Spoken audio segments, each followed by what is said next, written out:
Update. Am I the a-hole for not letting my ex-husband and one of his future stepkids come inside? Original post. Our custody arrangement is for each of us to pick the kids up on our day during our 2-hour pickup window. He arrived at the house, and I already had the boys ready. I saw his car pull into the driveway on my camera, so the boys were already halfway to the door when my ex knocked. I opened the door, and he was holding the hand of a 4-year-old. He asked to come in and said his fiance's son needed to use the bathroom. I told him I didn't want him to come inside because I don't feel comfortable with him in my house. He has a history of snooping through my things. He asked me to take his future stepson to the bathroom, and I said I was uncomfortable with the situation. He said his stepson needed to pee. I suggested the McDonald's up the road. He said my bathroom would be way cleaner than a McDonald's. At this point, my 11-year-old started pestering his dad to stop so they could leave. My ex said, "Your brother needs to use the bathroom." My son said, "I'll take him." My ex said, "No, your mother would rather he pee his pants. We'll go, and hopefully we'll get to the McDonald's in time." My ex and the boys left. He messaged me afterward, saying I was cruel to a child to punish him, and that's not okay. He said I made us both look bad in front of our kids and should be embarrassed by my actions. I have been fighting with him for so long that my perspective is screwed up. Was I in the wrong? Edit. We're already scheduled for court because of a movie incident. The boys wanted to watch Superman the day it came out, which was during my custody time. I told them I would take them. He texted me afterwards saying he doesn't want me to take them because he wants to do it. I told the boys their dad wants to take them, and they could decide between going with me or going with him. They wanted to go the day it came out. There's no rule saying he can tell me not to take them to movies he wants to take them to, so I took them. Now for the top comments before reading the updates. If the kid needed to pee, the ex could have stopped prior to arriving at his ex's. He knows the relationship is strained. Good Lord, he has a 2-hour window. My ex and I, 6 p.m. The end. It's a little boy. He can pee basically anywhere. Point and shoot. Not the a-hole. He wanted to snoop. This was obvious after he rejected your son's offer to take the kid to the bathroom. Sneaky, isn't he? Always has been. He's an intelligent man. Intelligent but predictable. Nothing good can come of that. He's setting you up for a no-win situation. Think to yourself, nice try, and move on. I'm sorry for what you're dealing with. Okay, so I like to ask my husband these scenarios and get his 2 cents. He seems to think, because you've stated you've had multiple problems with the ex, that this was more about control. He wanted you to do what he said. Was the boy hurting and crying because he had to go? If not, my spouse thinks it was a power play by your ex. If it were me, I would have asked my son to take him and told the ex to go wait in his car. But if this douche just likes to jerk you around, then not the a-hole. He was holding my ex's hand and kind of looking around. He didn't say anything. Your son actually offered to take the kid to the bathroom and your ex declined. Sounds like a power play to me. You can remind him that he is not welcome in your house unless it's a matter of life or limb, and he needs to organize himself properly before he arrives. Now for the first update. I did talk to my lawyer about what happened. He said we can address it at the hearing we already have scheduled about the movie situation. I thought that was that, but of course, it was my turn to pick up the kids today. When I arrived at my ex's place, he opened the door very wide and invited me in. I was suspicious and said no thank you. He kept insisting I come in so he could show the kids we are civil, but I had a bad feeling. I said I would just wait in the car for the boys to come out. I got in my car and texted my older son that I was there. A short while later, he texted me back saying his dad said they couldn't leave unless I got them. I went back to the door and knocked again. Again, my ex invited me inside. I said I didn't want to come in, and that was when my boys showed up.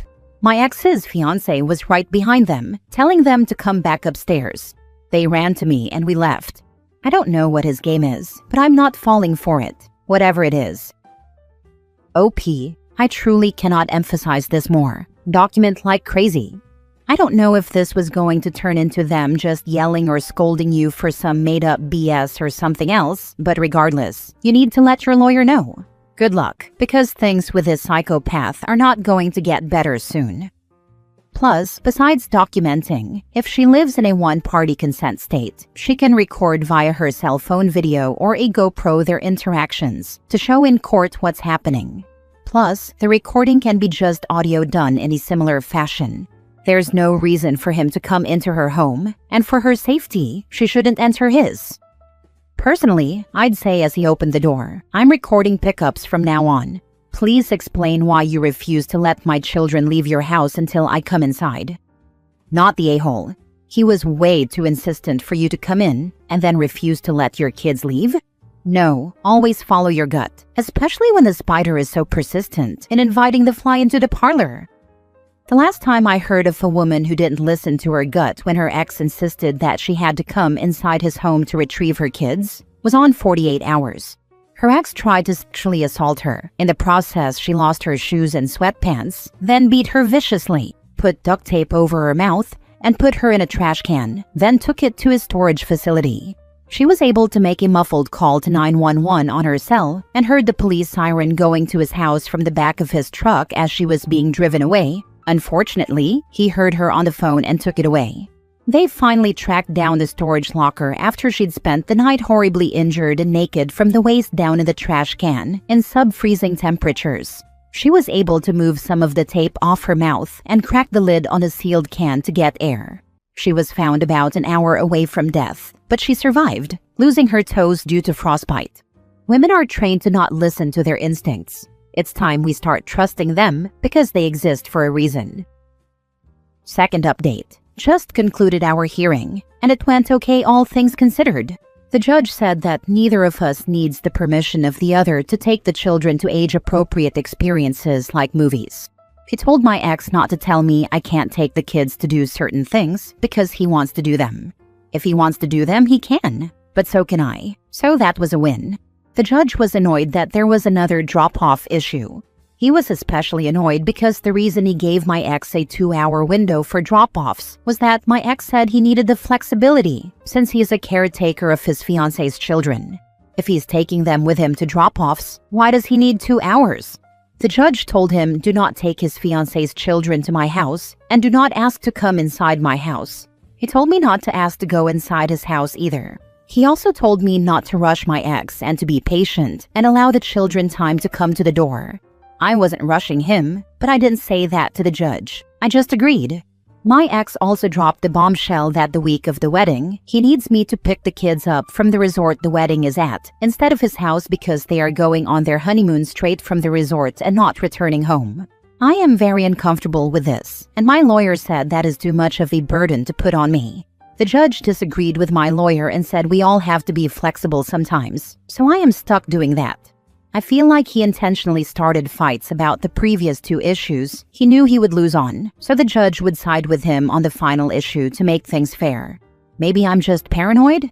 So, 2 wins and a loss. Hopefully they'll be too happy about being married to pull any stunts. I know it sucks that you have to drive to get them, but this is great news about the rest. He has additional rules that stick forever, while you are only inconvenienced once. If you could only win on 2, I'm glad it was the 2 you got. You are correct. I feel good about that, even though I am incredibly stressed out.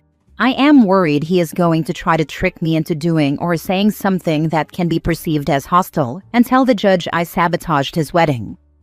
Organize to have a friend or family member who is good at making you see the ridiculousness of your ex or keeping you calm come with you to pick up the kids from the wedding venue. The buddy system doesn't stop being a good idea when you turn 18. It's useful throughout our lives. You could turn the pickup into a mini vacay at the same resort just for fun and giggles. Imagine their faces when you are lying by the pool, not the a-hole. Under no circumstances will I be doing that. I have no intention of ever doing anything that can be perceived as inflammatory. In and out. You have the right mindset. As satisfying as petty little jabs would be, anything that can be reframed as confrontational or provocative should be avoided. Yes, thank you. Why give him additional motivation to continue to treat me poorly? Perhaps I can shame him into better behavior by refusing to retaliate.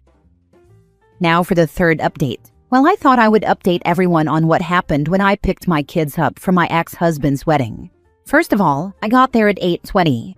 As soon as I arrived, I texted my ex and my older son that I was there. Then I walked into the lobby. I checked my phone and had no response from either. I waited until 8:40 and then walked to the front desk. I said I was there to pick up my children and asked if maybe my ex had left a message at the desk for me. They knew nothing. I called my older son, and he didn't answer. I called my ex, and he didn't answer. At this point, my anxiety was bad, and I felt sick. At 9, I called my lawyer, and his receptionist said he would call me back. I kept calling my older son, and he didn't answer. This was unusual for him. I was scared something had happened. I asked the front desk which room they were in, and they couldn't tell me, which I understood. At 9:20, I called the police. It took them a while to get there. When they arrived, it was past 10, the pickup window. I was panicking. All I could think was that my ex was going to tell the judge I was late. When the police arrived, they asked the front desk for my ex's room number. They told the police he had checked out. I didn't know what to think. They asked the front desk if they had kids with them when they left, and they said no. They said my kids were actually booked in a suite with her kids and his parents, and they had paid for late checkout. The officers told me to wait downstairs and went to the room. They came back with my kids and their stuff, and we left. My oldest said his grandfather took his phone away, and they stayed up late and had no alarm set. Both boys said their grandparents were furious when the cops showed up. My lawyer eventually called me back, and we scheduled another custody hearing for after the honeymoon. At the hearing, my ex tried to put everything on me. He said he told me the kids would be with his parents. He didn't, and that I staged the whole thing to make him look bad. He also said me calling the police traumatized the kids. I showed the judge all of our communication. The judge even interviewed my kids, who said even they didn't know they would be with their grandparents until the prior evening, by which point my oldest's phone had already been confiscated. The judge gave me primary custody with visitation and said all pickups and drop-offs will now be at neutral locations with a 30-minute window. He was done. He was pissed. My ex has filed to have our case transferred to another judge because this one is clearly biased against him. In the meantime, though, the boys and I are happy and doing well. They're both getting great grades so far this year. You're such a saint. I would have lost all patience with your ex before this point. Just reading this is exhausting, so I can only imagine how you feel. I'm glad things seem to be working out for you and the kiddos. Hopefully your ex can't switch judges. I hope so too, but honestly, I think he'll get his way.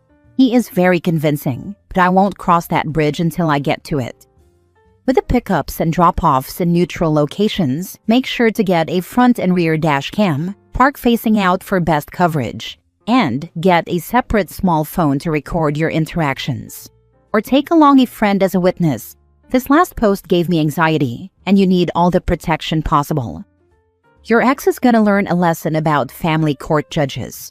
When you file to have a case transferred and the previous judge was competent and followed the law and did what was best for the kids, the next judge tends to get pissy that someone is attempting to skirt a legal ruling simply because they don't like it.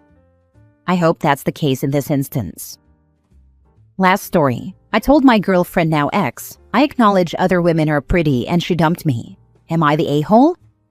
Hi, so, I'm just trying to find some clarification for an opportunity for some self-growth if it's needed. Where better than strangers on the internet?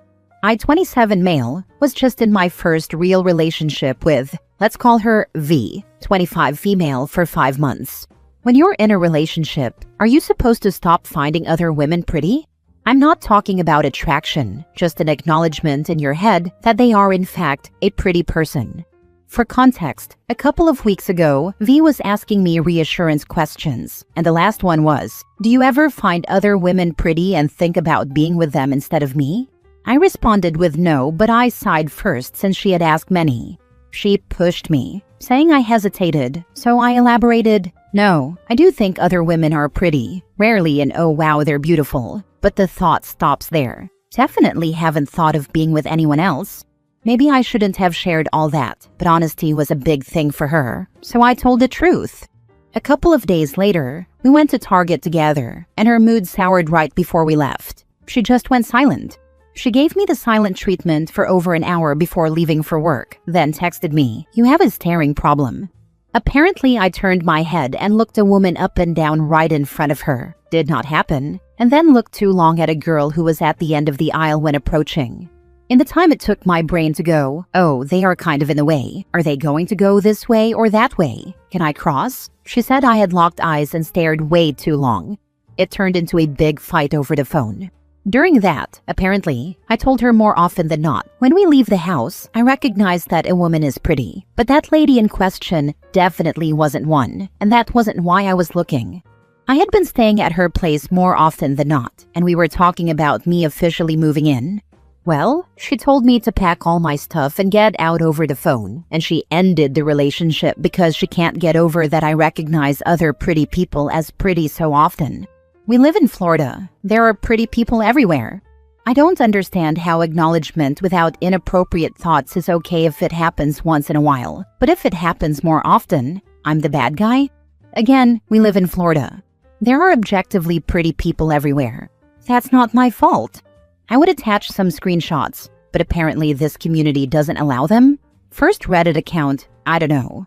The women in my family I've asked about this and shared screenshots with said I wasn't the a-hole, but they love me and are biased.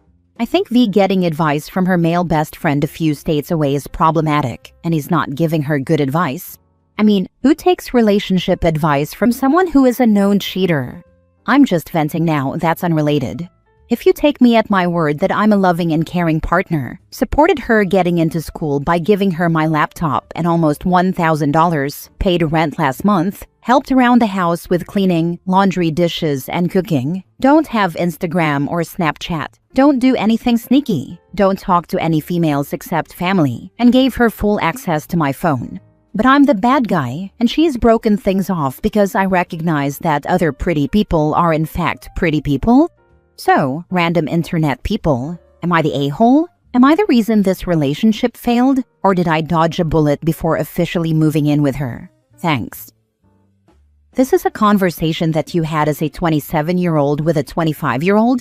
People don't stop being attractive just because you're in a relationship. Your ex sounds very insecure and childish. Honestly, he's 27 and in his first relationship as well. I don't expect either of their relational maturity to be all that great, to be honest. He seems to be relationing just fine. She's the one acting like they're 12. My partner's ex looks like a supermodel. I'm not exaggerating. She is stunning. But he's with me now. Your ex is insecure. Edit. I didn't think I was the a-hole. Maybe I just needed a place to vent. The suddenness and reason for the breakup just had me baffled. Having an overwhelming number of people say I was not the a-hole has helped me let go of the situation. Also, I see a lot of comments about staring. I'm mindful of my gaze. I do people watch when I'm bored. Look at tattoos, clothes, shoes, but I didn't check women out up and down or stare because of attraction in front of her. If she doesn't ask, I can't help what she assumes when I look in another direction. Per the example I listed, I looked long enough to wonder what the lady's next move was, so I didn't get in her way or run into her. My dad cringes me out and makes me uncomfortable with the way he looks at women, so I'm definitely mindful of my gaze.